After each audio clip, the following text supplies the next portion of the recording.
Hi, Abe. Sorry, I wasn't intending to do like a comedy pop up. That's. I was leaving to get a drink, and that's how I re-entered. All good. How are you both doing today? Good, thank you. How are you? Good. Good, good. I love Miracle Workers. I'm very glad it's back, even if it is end times. And this season really feels a lot darker to me than the rest. Is that just me, or do you agree with that?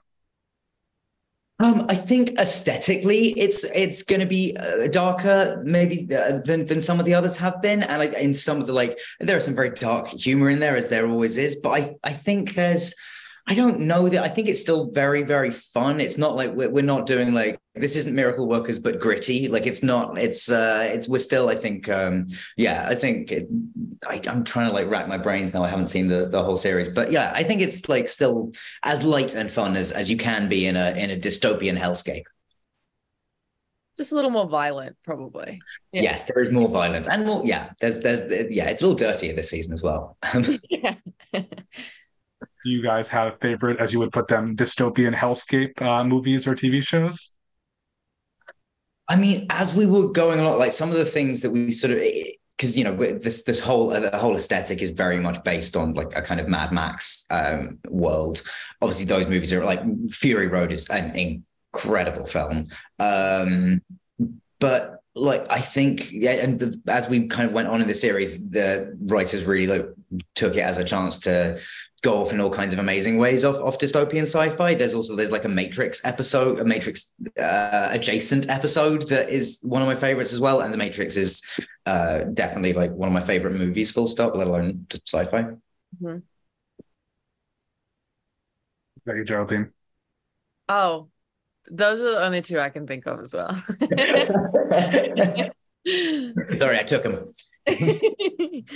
Well, I will say one thing that surprised me about the start of the season was that we get to see your two characters just in a relationship from like 3 minutes in. And I feel like obviously you're playing different people every season, but there was something really nice about that, even with the problems that I have. Is that something that you expected? And what is it like to take on these new roles?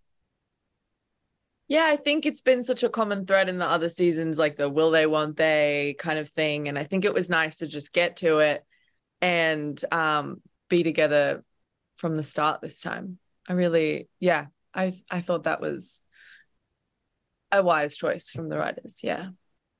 And it's also kind of I mean it just allows us so much more time to you know Robert one of the show creators of this series Robert Padnick and Dan Merck. Robert really wanted this series to be about like settling down in your 30s and what but you know set against the backdrop of a dystopian future and so yeah we kind of like it was nice to just like be together from the start and you just kind of you are joining them like a few years into their relationship and it kind of opens up different stuff to be making jokes about. Yeah.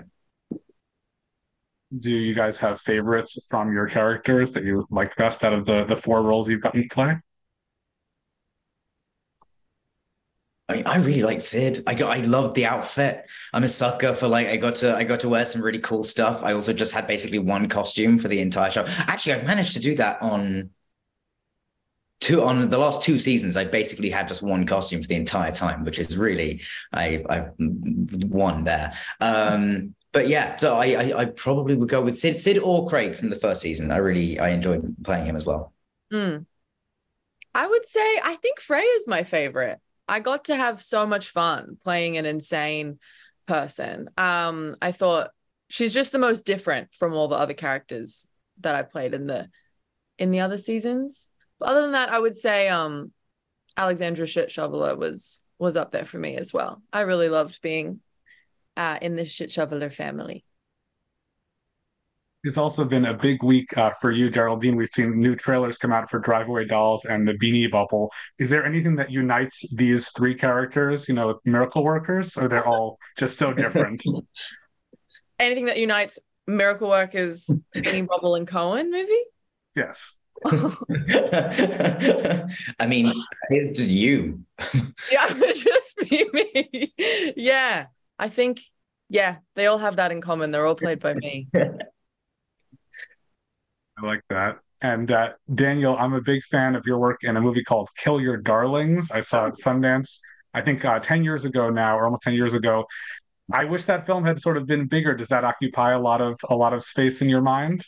It does not. I would not be able to move forward or think about too many other things if I was thinking about. But thank you. I really appreciate that. I mean, I loved that film. I think it was like a great movie, but it's it's always so hard to like for ultimately it's a film about poets in the 1950s. It's a hard sell for in terms of like getting a lot of people to pack the cinemas, but I feel like everything it like that or Swiss Army Man or some of the other stuff that I've done that like doesn't necessarily like was never destined to make like a box office splash. Like people coming up to me 10 years later still talking about that's kind of all you want from something as an actor is for people. Like it finds its audience eventually, and they're both and Kill Your Darlings like certainly has. Awesome. Well, thank you both so much for your time, and I can't wait to see the whole season. Perfect. Thank you Thank very much. you. Cheers. Have a good day.